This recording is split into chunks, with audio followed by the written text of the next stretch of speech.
So now we are bringing you some more breaking news coming in related to the tensions in West Asia. Now the Israeli military is saying that it is currently attacking the military infrastructure in southwestern Iran. In fact, Iranian media says several powerful explosions have been heard in the southwest part of Iran.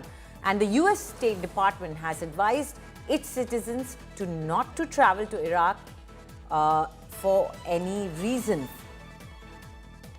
And the advisory includes not to travel to Iran. And for more on this, let's go back to Shivani. Shivani, as in when IDF plans an attack, and especially if there could be collateral damage, they have been putting out advisory for people to evacuate, and they give a warning in the, sort of warning that we are going to be attacking this area. So currently, which are the regions which are facing the major ire of IDF?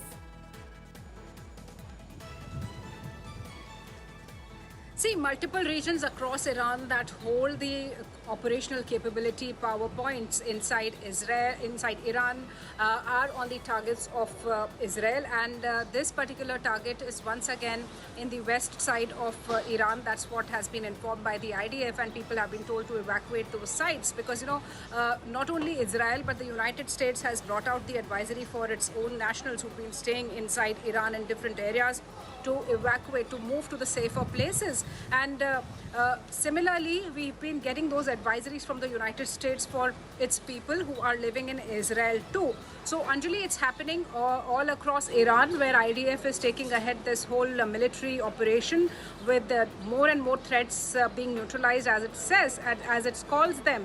And this particular region is now on the next target, according to the IDF, where more and more uranium buildups are there that are to be degraded in the language of IDF. They say that they need to degrade all this uranium content and the nuclear power projects that were going on, the facilities that were being made over a period of time. And these nuclear facilities are in a phased manner being wiped out by IDF. So the next target also happens to be one of these locations where the nuclear power program was going on by Iran. Right. Thank you, Shivani, for bringing in all those details. And right there from the heart of Ground Zero, do stay safe. Thank you very much.